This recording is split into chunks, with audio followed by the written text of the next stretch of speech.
Okay, let's start. Aries, ito yung gabay mo para sa araw na to. Lucky day mo, Aries, ay Wednesday. Lucky numbers mo, 31, 4, 7, 51, 2, at saka 52.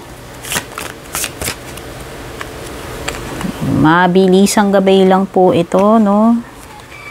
Pag gusto niyo yung mga makahabang readings, tingin-tingin na lang po kayo dun sa mga videos natin. Marami rin po tayong timeless reading. Aries, meron kang indecisiveness. Yan. So, pwedeng ngayong araw na to, hirap kang mag-decide, no? Pwedeng pwedeng mag-aalangan, pwedeng confused, no? Kaya hirap. Meron ka ring hidden secrets can harm you. Nako, so be careful. Mukhang may danger ngayong araw na to. Meron ka ring doing something risky, taking a chance yan. Ito yun, yung risky. Kaya mag-ingat, no? Yung sinasabi ko, pwedeng may harm dahil daw dyan sa mga secrets na hindi mo sinasabi sa iba.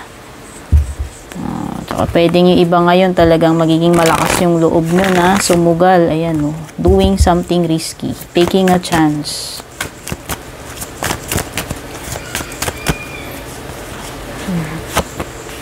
Hanged Man. So, pwedeng may delays ngayong araw na to para sa inyo. Aries, no? Yung iba magbabago yung isip nyo dito. No? O, pwedeng yung iba magbabago yung pananaw ninyo about something.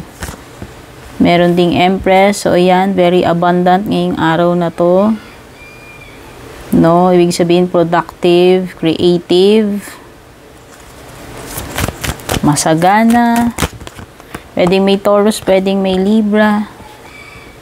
Meron ding The Magician. So, ayan, yung mga bagay na pinoprocrastinate mo, mukhang ngayong araw na to matutuloy mo nang gawin, whether lakad man yan o gawain. Okay, sa love life mo naman,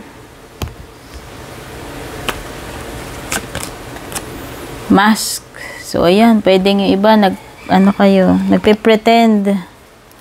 No? Pwedeng iba dito, nagpe-pretend kayo or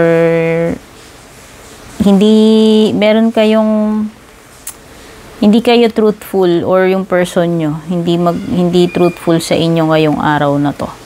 Okay? So, take care and God bless.